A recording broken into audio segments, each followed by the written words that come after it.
सरगर्मियां इस वक्त अरूज पर है, अपनी सरगर्मियों में दिखाई दे रहे हैं। इनकी जितने भी कैंडिडेट्स असेंबली इंतखाबात को लेकर अपनी अपनी सरगर्मियां जिस तरह से ले जाते हुए मसरूफ नज़र आ रही हैं। आज इसी सिलसिले में हमारे साथ मौजूद है मोहतरम रफ़ीक अहमद रतर साहब, जो बारामूला कॉन्स्टिट्यूंसी में PDP को रिप्रेजेंट कर रहे हैं। चलिए आज इनसे गुफ्तगू करेंगे और जानने की कोशिश करेंगे कि अपने मैनिफेस्टो से हटके इन्होंने अपनी कॉन्स्टिट्यूंसी के लिए क्या कुछ रखा है। सर बहुत बहुत शुक्रिया टाइम देने का। कश्मीर बहुत बहुत शुक्रिया आपका। सर सीधे मुद्दे पे आएंगे। पहले आपसे ये जानने की कोशिश करें, जिस तरह से आपकी पार्टी ने एक मैनिफेस्टो पेश किया, नेशनल कॉन्फ्रेंस के बाद आपका मैनिफेस्टो आया, अपने मैनिफेस्टो से हटके बारामूला कॉन्स्टिट्यूंसी के लिए क्या कुछ आप इजाफी तौर करना चाहते हो? क्योंकि ऐसा लोग बोल रहे हैं कि हमेशा इसको नजरअंदाज किया गया। देखिए, बारामूला कॉन्स्टिट्यूंसी में दो तीन चीजों का पोटेंशियल बहुत ज्यादा है। हार्टिकल्चर, यहाँ पर देखिए आप, हमारी कॉन्स्टिट्यूंसी में हार्टिकल्चर तो बड़ा उरूज पर है और मेरे ख्याल में 70-80% लोग हार्टिकल्चर से वाबस्ता हैं। दूसरा ये कि अल्लाह ताला की नवाजिश है बारामूला कॉन्स्टिट्यूंसी पर, ये सारा टूरिज्म रिलेटेड ये सारी कॉन्स्टिट्यूंसी। हमारी कॉन्स्टिट्यूंसी में आपको इतनी अच्छी जगह मिलेंगी जो अभी एक्सप्लोर करने की जरूरत है। आपने सरंजफाल का नाम सुना होगा, कॉन्स्टिट्यूंसी से बाहर है लेकिन बिल्कुल हमारे बॉर्डर पर है। इसी तरह नमलन में वाटरफॉल आपने सुना होगा। अनगिनत जगह हैं जिनको अभी तक एक्सप्लोर नहीं किया गया। अगर हमारी इको पार्क है, बनी है, अगर उसको डेवलप किया जाए, अगर उसको एक्सपेंड किया जाए तो बहुत अच्छी जगह है वो, आपने देखा होगा। और उसका जो महल वकू है, उसकी जो लोकेशन है, मेरे ख्याल में अगर किसी फॉरेन कंट्री में होती, यूरोप में होती, तो वो दुनिया की नंबर 1 पार्क होती वहां। लेकिन बदकिस्मती समझे कि जिस तरह की हालत वहां पर है, जिस तरह से वो मेरे ख्याल में मेंटेन तो सवाल ही पैदा नहीं होता, बस तब से बनी है जैसे वैसे नेचुरल है वो। तो इस तरह की जगहों को अगर आप एक्सप्लोर करोगे और यहाँ पर टूरिज्म का जो पोटेंशियल है उसको सामने लाएंगे तो आप देखिए कितने एवेन्यूज आपके पास आ जाएंगे। दूसरी बात, हमें अल्लाह ताला ने वाटर रिसोर्सेज से नवाजा है कॉन्स्टिट्यूंसी को, तो मैंने जहन में ये बनाया है कि हम छोटे छोटे ये NHPC ने जिस तरह से बड़े बड़े प्रोजेक्ट बनाए, हम यहाँ पर छोटे छोटे प्रोजेक्ट्स को इंस्टॉल करेंगे, इलेक्ट्रिसिटी होमली यहाँ पर प्रोड्यूस करें। उससे दो चीजें हो जाएंगी, एक तो आपको बिजली मिलेगी, कंसेशनल रेट्स पर मिलेगी, दूसरा आपकी एम्प्लॉयमेंट जनरेट होगी, लोकली होगी। तीसरा आपका जो हार्टिकल्चर है, हार्टिकल्चर में बहुत कुछ करने की जरूरत है। आपने देखा कि यहाँ पर पिछले बारों जालाबारी हुई और बड़ा नुकसान हुआ। इन सारी स्कीमों को इनको इसमें इंश्योरेंस में लाने के लिए, जो हमारे ग्रोवर्स हैं उनको फाइनेंशियल हेल्प करने के लिए बेचारे कर्जा लाते हैं, फिर वो कर्जा उतर नहीं पा रहा है, तो दिन ब दिन आप देखिए उनकी हालत अबतरी होती जा रही है। दूसरा ये जो हाई डेंसिटी का सिलसिला शुरू हुआ है पिछले कई सालों से, तो जो हमारा ट्रेडिशनल फ्रूट था उसकी कमी अब महसूस होने लगी है। हालांकि वो टेस्टी भी था, वो उसमें वो ज्यादा जूसी भी था और लोग आज उसको फील कर रहे हैं। तो ये सिलसिला जो है कहीं ना कहीं इसको रोकना पड़ेगा। ठीक है, जल्दी फ्रूट भी देता है, जल्दी तैयार भी हो जाता है हाई डेंसिटी वाला, लेकिन जो हमारा ट्रेडिशनल है, जिसके लिए कश्मीर जाना जाता है, जिसके लिए जिला बारामूला जाना चाहता है, उसको खत्म करना मेरे ख्याल में कोई वाइज स्टेप नहीं है।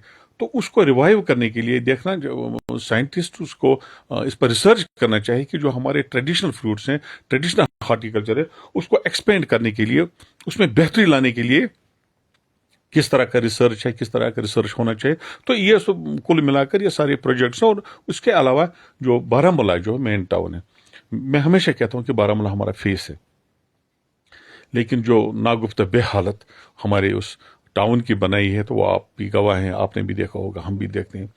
अब इल्जाम तराशों का सिलसिला तो नहीं खत्म होना चाहिए मेरे ख्याल में। अब जो भी सामने आएगा उसको काम करना चाहिए, प्रैक्टिकली करना चाहिए। तो मेरा यह है कि जो ग्रेटर बारामूला जो प्रोजेक्ट है उसके खदखाल मेरे जहन में है। मैं चाहूंगा कि ग्रेटर बारामूला प्रोजेक्ट को अमली जामा पहनाकर उसको इम्प्लीमेंट किया जाए ग्राउंड पर, वरना आते रहेंगे लोग। आपको पता है 20-22 साल से ग्रेटर बारामूला का स्लोगन चला, लेकिन फेसबुक पर चला, बिल्कुल अमली तौर एक भी उस प्रोजेक्ट की एक भी कड़ी आप जमीन पर नहीं देखेंगे। तो मेरा यह होगा कि उस प्रोजेक्ट को अमली जामा पहनाया जाए, बारामूला वालों को लगे कि बारामूला वाकई एक तारीखी कस्बा है, गेटवे ऑफ कश्मीर है, لیکن اس کی حالت اس طرح سے بنائی گئی جیسے کوئی افغانستان کا کوئی ایسا صوبہ یا کوئی دیہات ہے کہ جہاں کی حالت اتنی ابتر ہے کہ آپ گلی کوچوں میں نہیں جا سکتے. آپ سڑکوں پر گرد غبار آپ دیکھیے, مارکیٹ کی حالت دیکھیے کیا ہے, ٹریفک کا نظام دیکھیے کیا ہے, بجلی کا نظام دیکھیے, پانی کی قلت ہے وہاں پر, پانی بالکل لوگوں کو مہیا نہیں. تو اس طرح کے سارے جو معاملات ہیں ان پر نظر ہوگی. اور سب سے بڑا معاملہ جو ہے وہ یہ ہے کہ ہمارے جو سینکڑوں نوجوان بارہمولہ کانسٹیچوئنسی یا بارہمولہ کانسٹیچوئنسی سے باہر جیلوں میں ہیں, کئی سالوں سے جیلوں میں ہیں, تو ان کی رہائی کے لیے اقدامات اٹھانے پڑیں گے اور میری یہ پرائرٹی ہوگی. بات کریں گے آپ کی پارٹی کی, چونکہ حال ہی میں جس طرح سے الائنس دیکھنے کو ملا, نیشنل کانفرنس اور کانگریس کے درمیان جو الائنس دیکھنے کو ملا, آپ کی پارٹی اس الائنس کا حصہ کیوں نہیں بنی؟ دیکھیے, آپ کو معلوم ہے کہ ہم پی ایچ ڈی کا حصہ تھے اور 4-5 سال تک پی ایچ ڈی چلی, اور P H D brain child تھی محبت جی کی.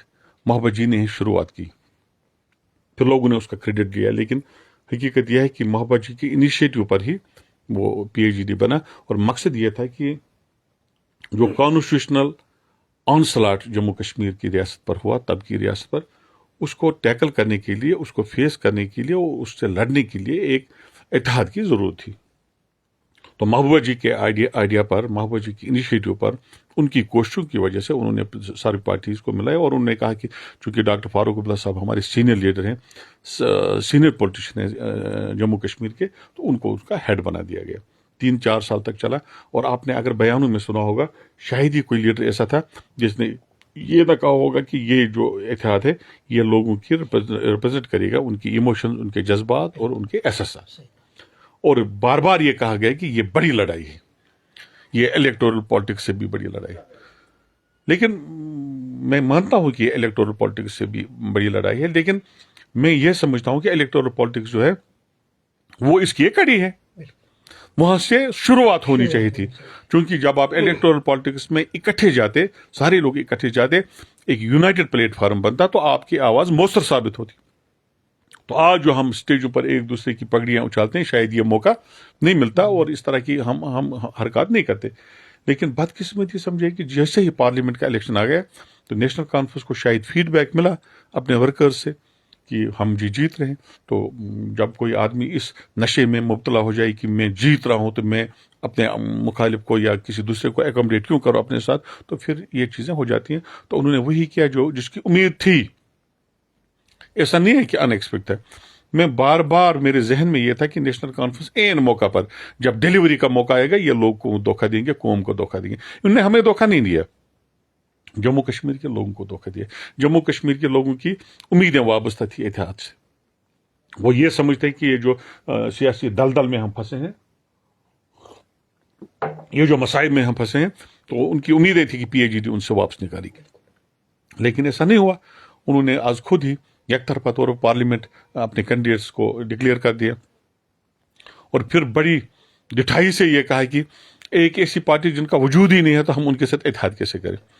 جب اتحاد کیا جاتا ہے تو پھر اس کا سائز نہیں دیکھا جاتا. جب قومی اور ملی اتحاد کی بات ہو, جب قومی اور ملی مفادات کی بات ہو, پھر چھوٹا بڑا نہیں دیکھا جاتا, پھر اتحاد کیا جاتا ہے. سائز دیکھ کر نہیں کیا جاتا, قد دیکھ کر نہیں کیا جاتا, چھوٹا اور بڑا سارے آپس میں اتحاد کرتے, تبھی آپ ان معاملات کو حل کر پاتے. لیکن ایسا نہیں ہوا.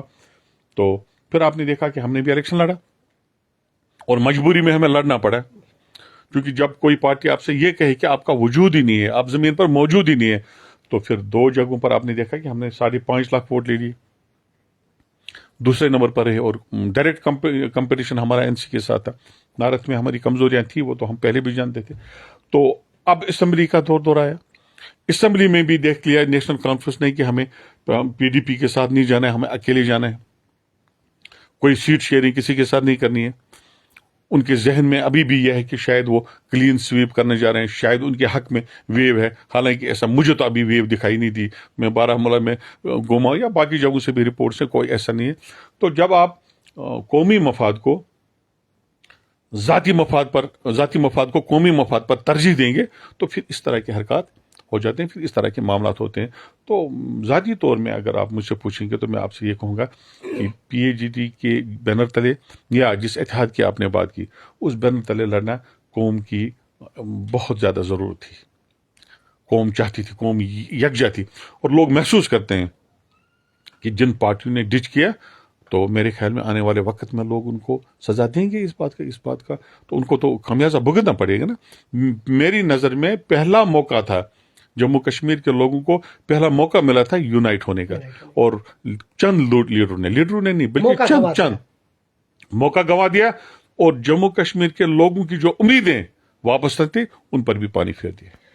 रफीक साहब, बात करेंगे जो हाल ही में यहाँ पर पार्लिमानी इंतखाबात जो ख़त्म हुए, उसमें से ओवरऑल अगर पीडीपी की परफॉर्मेंस देखिए, बारामूला पार्लिमानी नशस्त की, जिस तरह आपने भी जिक्र किया, कितना बड़ा चैलेंज है आपके लिए?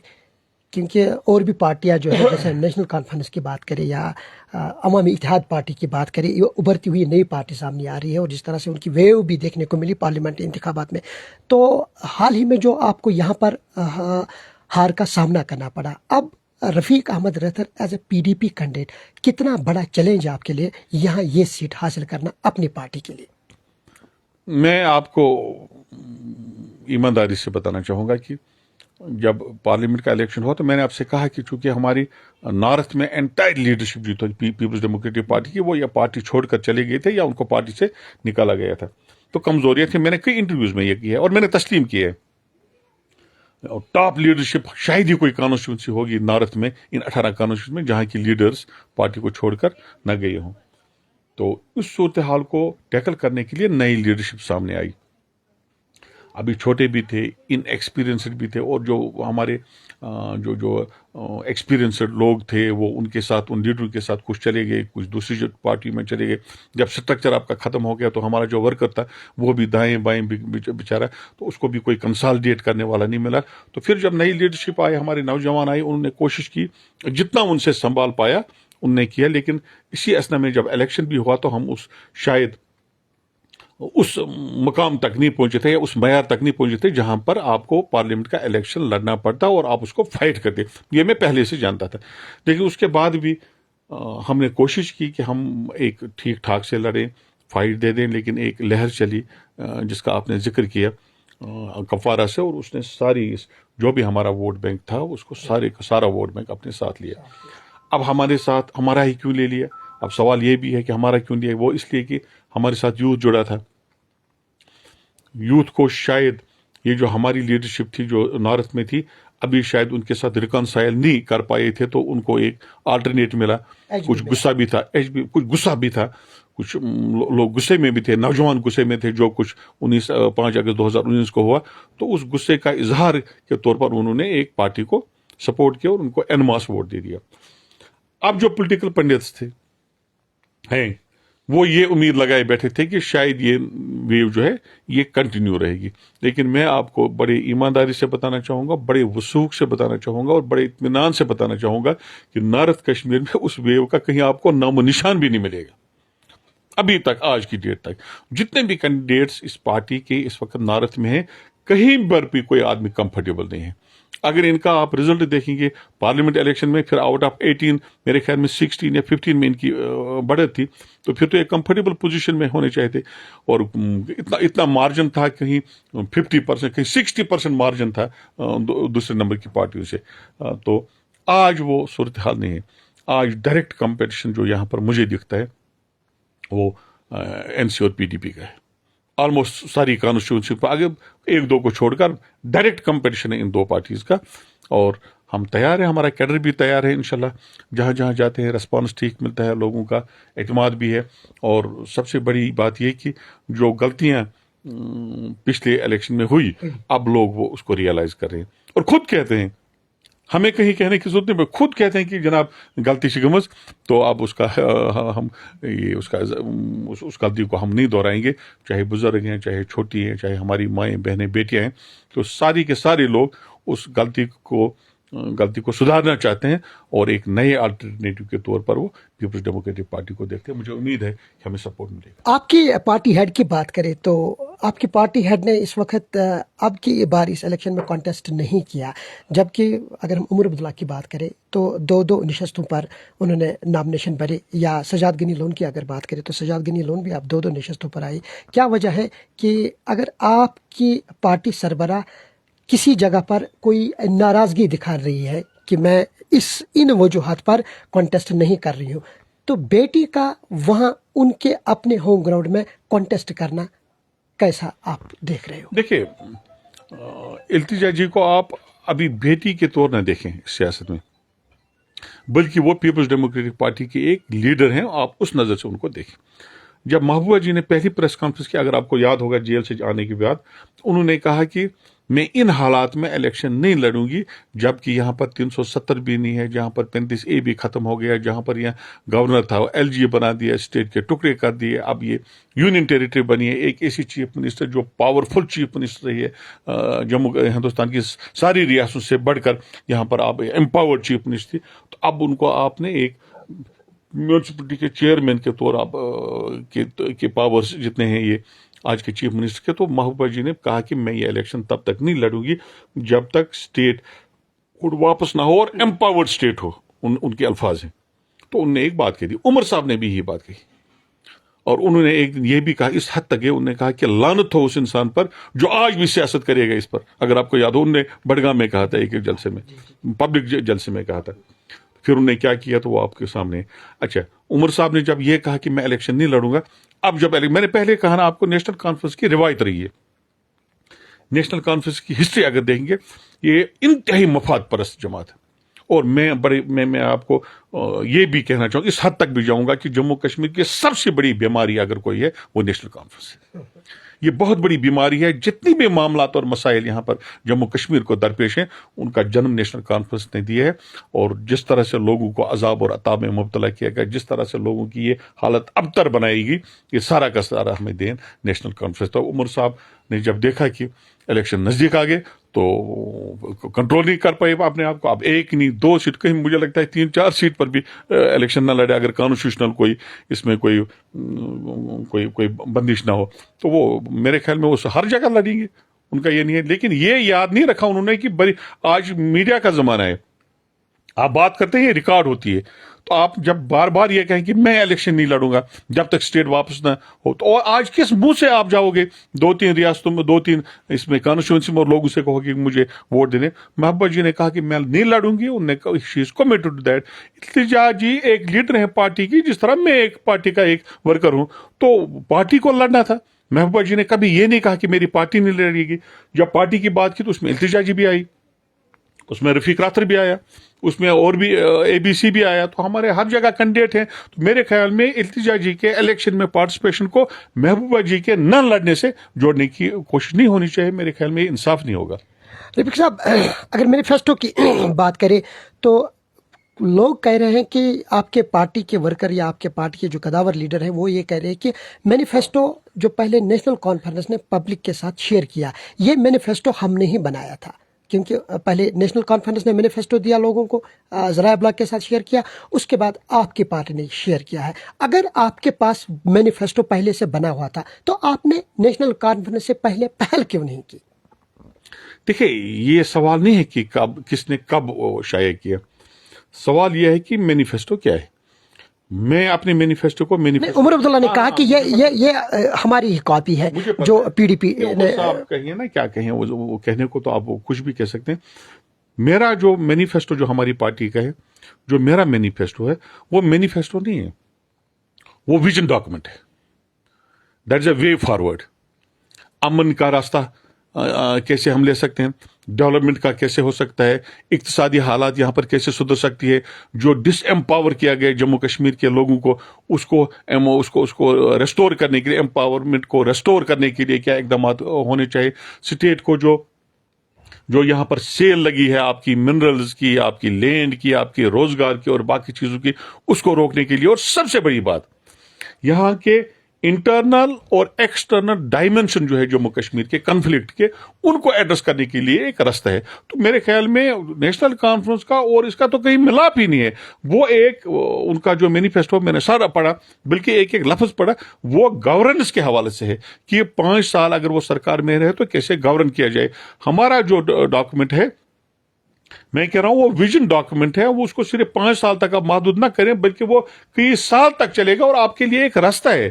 अमन का रास्ता है, जम्मू कश्मीर में अमन लाने का रास्ता, जम्मू कश्मीर के नौजवानों को एम्पावर करने का रास्ता, जम्मू कश्मीर के लोगों को ये तासुर देने की कोशिश उसमें की गई है कि अगर पीपल्स डेमोक्रेटिक पार्टी वजूद में आ गई, पीपल्स डेमोक्रेटिक पार्टी इख्तिदार में आ गई, तो लोगों के राहत के लिए इकदाम कैसे उठाए जाएंगे। और सबसे बड़ी बात ये, जिसका जो एक्सटर्नल डायमेंशन है, बातचीत से उसको हल किया जाए ताकि यहां पर परमानेंट ड्यूरेबल पीस कायम हो, उसके लिए कोशिश होनी चाहिए। रफीक साहब, बात करेंगे मेन स्ट्रीम इस वक्त ज्वाइन कर रहे हैं हार्ड कोर ग्रुप जैसे जमात इस्लामिया है, हुर्रियत है, ओवरऑल आप इस सिनारियो को किस नज़रिए से देख रहे हैं? क्योंकि मेन स्ट्रीम ग्रुप अब जिस तरह हमने जमात इस्लामिया की बात की, हुर्रियत की बात की, ये अब मेन स्ट्रीम में वापस आ रहे हैं और इलेक्शन में बाज़ाब्ता तौर पर कंटेस्ट करते हुए नजर आ रहे हैं। आपकी पार्टी या एज रफीक रेहतर आप इस नज़रिए को कैसे देख रहे हो, इस मूव को कैसे देख रहे हो? ये देखिए, वेलकम स्टेप है, जो भी लोग इलेक्शन में आना चाहिए वेलकम स्टेप है। और सबसे अच्छी बात जो मुझे अच्छी लगी वो ये कि लोग कतराते थे इस प्रोसेस में आना, डेमोक्रेटिक प्रोसेस में आना। जम्मू कश्मीर में एक स्टिग्मा जैसा था अगर कोई इलेक्शन में आता। ठीक है, कुछ पार्टियां थी, लेकिन जो पढ़े लिखे लोग थे, जो जिनका असर था सोसाइटी में, वो आते नहीं थे ज्यादा। अब चूंकि गोल पोस्ट चेंज हुआ, प्रायोरिटीज बदल गई, जम्मू कश्मीर के हालात जो थे वो यकसर तब्दील हो गए और वो डिमांड करते हैं कि अच्छे लोगों को अब सामने आना चाहिए, पढ़े लिखे लोगों को सामने आना चाहिए। तो वो पढ़े लिखे लोग हुर्रियत में भी हो सकते हैं, वो जमात इस्लामी में हो सकते हैं, वो पीडीपी में भी हो सकते हैं, बाकी पार्टीज में हो सकते हैं। और ये सारे लोग अगर इस डेमोक्रेटिक प्रोसेस का हिस्सा बनना चाहते हैं और डेमोक्रेटिकली जम्मू कश्मीर के इशू को हल करने के लिए कोशिश करना चाहते हैं, तो इससे बढ़कर बात क्या हो सकती है। मेरे ख्याल में नीड है, सबों को आना चाहिए, जो भी कंट्रीब्यूट कर सकते हैं, जिनका भी असर वसूख है सोसाइटी में किसी भी तबके पर, मेरे ख्याल में सबों को आकर इस डेमोक्रेटिक प्रोसेस को मजबूत करना चाहिए और democratically with in the framework of the constitution of the country अपनी आवाज बुलंद करनी चाहिए और अपने हुकूक के लिए लड़ना चाहिए। और उसके लिए सबसे अच्छा रास्ता है कि हम जमहूरी तर्ज अमल को अपनाते हुए अपनी बात सामने रखें और तालीमी याफ्ता लोग आए और किसी भी पार्टी से आए, वेलकम है, कितनी जमात इस्लामिया हो, हुर्रियत कॉन्फ्रेंस हो या किसी और पार्टी से, अल्टीमेट तो फिर तो at the end of the day लोगों को फैसला करना है। अगर उनको वोट मिलते हैं और वो इक़्तिदार में आते हैं और लोगों की बेहतरी के लिए काम करते हैं तो अच्छी बात है, इसमें कोई रफीक साहब, कल को अगर आपके पार्टी के पास एक्सेस नंबर्स होंगे, ज्यादा नंबर्स होंगे, तो आपको किसी की हेल्प की जरूरत पड़ेगी, तो उस वक्त क्या कुछ आपने सोचा या कल खुदा न खवास्ता आपने फिगर्स कम लिए, नंबर्स आपके पार्टी के पास कम सीटें मिली, तो किसी पार्टी को आपकी जरूरत पड़ी, तो उस वक्त ये अलायंस देखने को मिल सकता है, उसमें अगर बीजेपी भी है? नहीं, बीजेपी तो सवाल ही पैदा नहीं होता। No, there is no question कि बीजेपी के साथ किसी किस्म का भी अलायंस होगा, प्री या पोल, वो आप रूल आउट करें। जहां तक आपका दूसरी पार्टियों का ताल्लुक है, तो मेरे ख्याल में अभी पार्टी ने इस पर सोचा भी नहीं है। अभी हम इलेक्शन प्रोसेस में हैं, हम देखते हैं कि हम कितनी सीटें लाते हैं। अगर अल्लाह ने मेहरबानी की, लोगों ने एतमाद दिया और हमें मेजॉरिटी मिली तो अपनी सरकार बनेगी। अगर अपनी मेजॉरिटी नहीं मिलती है तो फिर फैसला करेगी क़यादत, उनको क्या अच्छा लगेगा। लेकिन एक बात आप याद रखें, पार्टी के प्रिंसिपल्स पर, पार्टी के उसूल्स पर, पार्टी के कोर आइडियालॉजी जो है पार्टी की, उस पर किसी किस्म का कंप्रोमाइज होगा। There is no question of any compromise. महकमा तालीम से होके आप आए हो, चूंकि सरकारी मुलाजिम थे आप उस वक्त, जितना आपसे हो सका आपने किया, लेकिन अब आपको अगर आपने जीत दर्ज की तो बारामूला कॉन्स्टिट्यूंसी में महकमा तालीम के लिए क्या कुछ आप हटके करना चाहते हो? क्योंकि अब आपके पास मौका है, उस वक्त आप सरकारी मुलाजिम थे, आपके हाथ बंधे हुए थे, लेकिन अब आपको खिदमत करने का मौका मिला। मैं महकमा तालीम की बात करूँ, खासा वास्ट एक्सपीरियंस है इस महकमे में आपकी, क्या करना चाहोगे आप हटके? न सिर्फ बारामूला की बल्कि जम्मू कश्मीर की निज़ाम तालीम को ओवरहाल करने के लिए मैंने एक जहन में एक मेरा नक्शा है, बल्कि मैंने उसका ब्लूप्रिंट भी कुछ मोरलेस आप ब्लूप्रिंट ही कह दीजिए, या आप एक आइडिया जो है वो मैंने पेपर पर लिख कर रखा है। मैं उस पर काम करना शुरू करूँगा अगर इक़्तिदार में मैं आया या मेरी पार्टी आई। तो उसके लिए सबसे बड़ी बात यह है कि जो हालत हमारे इस वक्त इंस्टीट्यूशन पोलिटिकल एजुकेशन इंस्टीट्यूशंस की जो हालत अब तक है, आप देखिए हमारे स्कूल में दावे तो बड़े बड़े हो रहे हैं, लेकिन मैं आपको बड़ी वसूख से कहना चाहूँगा ये सब कुछ थियोरेटिकल है, प्रैक्टिकल बिल्कुल कुछ नहीं। दिन भर आप जो इंफॉर्मेशन भरते हैं, इतने फंड्स आ गए, इतने लोगों ने इतने लोगों में डिस्ट्रीब्यूट हुए, इतनी बिल्डिंग्स बना दी, इतने प्रोजेक्ट्स इंप्लीमेंट हुए, लेकिन अमली तौर पर महकमा तालीम में कुछ नहीं हो रहा है। और पिछले 3-4 साल से इसकी हालत अबतर बना दी गई। और आज देखिए आपके 20-22 डाइट्स हैं, 20 डाइट्स हैं, आप हैरान हो जाएंगे। 2-2, 3-3 लेक्चरर्स इस वक्त डाइट्स में, जबकि वहां पर 20 और 22 लेक्चरर्स और HODs होने चाहिए। जितना भी रिसर्च वर्क है सारा का सारा वो खत्म है, कोई पुरसान हाल नहीं। अब देखिए यहाँ पर ट्रांसफर्स का सिलसिला चला है और टीचरों को कहा गया है कि आप ATD से अपने आप को रजिस्टर किया, एनुअल ट्रांसफर ड्राइव जी हम करेंगे, फिर जी आप ऑनलाइन करेंगे। उसके बाद ऑनलाइन करके जी एक सिस्टम डिवाइस किया गया कि उस सिस्टम के तहत आपकी ट्रांसफरें होगी। लेकिन मैं आपको बताना चाहूँगा, जितना करप्शन ATD में हुआ उतना करप्शन मैंने अपनी 25 साल की सर्विस में नहीं देखा। तो ये सारी चीज़ें मेरे जहन में, और इसके अलावा जो कैरिकुलम है हमारा, आप कैरिकुलम ठोसेंगे बच्चों को, मेरे ख्याल में वो इंसाफ नहीं होगा बच्चों के साथ। हमेशा कोशिश होनी चाहिए कि कैरिकुलम जो आपका है वो लोकलाइज हो। और यूरोपियन कंट्रीज में जाइए आप, हिंदुस्तान की जो केरला में जाइए, और आप बेंगलोर में देखिए, आप पुणे में देखिए, वहां पर जो सिलेबस है बच्चों का वो लोकलाइज्ड है। और यहाँ पर ऐसी चीजें पढ़ाई जाती हैं जिसका बच्चे को तस्वर भी नहीं है। तो ये सारी चीजें कुल मिलाकर इस पर काम करने की जरूरत है। रफीक साहब, सरकार अब इस मामले पे गौर कर रही है कि जितने भी सरकारी मुलाजिम है यहाँ पर, उन्हें सरकारी स्कूलों में बच्चों का दाखिला करना चाहिए। तो ये ओवरऑल ये जो सिचुएशन बन रही है, कल को आप भी इख्तियार में आओगे तो आपका भी यही प्रोसेस आपका भी यही रहेगा जो सरकार इस वक्त कर रही है। इस पर कुछ वर्कआउट हो रहा है, कुछ वर्कशॉप्स भी इसके लिए खोले गए, और अब यही बताया जा रहा है कि जितने भी सरकारी मुलाजिम हैं उनको अब मैंडेटरी होगा कि वो अपने बच्चों का दाखिला सरकारी स्कूल में करें। इसको आप कैसे देख रहे हैं? आपने कभी किसी डॉक्टर से कहा कि अगर आपके घर में कोई मरीज है तो उसको गवर्नमेंट अस्पताल में लाइए, प्राइवेट अस्पताल में न ले जाए? कभी आपने कहा? नहीं। ये मुझे समझ नहीं आ रहा है इसमें क्या तुक है। आप टीचर को कह रहे हैं नहीं आप बच्चा डाले। अब सपोज मैं टीचर हूं, किसी स्कूल में मैंने अपने बच्चे को डाला, तो मेरे बच्चा डालने से वहां से इंफ्रास्ट्रक्चर बनेगा क्या? बिल्डिंग बनेगी क्या? तो स्कूल में क्या बेहतरी आएगी? जरा मुझे कोई समझाइए। तो ये सारी बातें जो हैं ये हवा में बातें हैं। आप स्कूलों को बेहतर कीजिए, उनकी हालत बेहतर कीजिए, उनका इंफ्रास्ट्रक्चर डेवलप करिए, उनको स्टाफ प्रोवाइड करिए, उनको स्पेशलाइज्ड स्टाफ प्रोवाइड करिए। खुद ब खुद बचाएंगे, चाहे वो गवर्नमेंट मुलाजिम का बच्चा हो या किसी बिजनेसमैन का बच्चा हो या किसी मजदूर का बच्चा हो, उनको अट्रैक्ट करिए। जितना आपका स्कूल अट्रैक्टिव होगा तो आपके बच्चे, आपके वालिदैन जो है वो अट्रैक्ट हो जाएंगे, अपने बच्चों को वहां भेजेंगे। लेकिन अगर आपकी स्कूल की हालत अबतर है और फिर आप टीचर को कहते हैं कि चशी बच्चा इतना हूं, आप उसके बच्चा वहां डालने से मुझे नहीं पता है क्या होगा। लेकिन मैं आपको बताऊं ये सारे कुछ ये चलने वाली बातें नहीं है।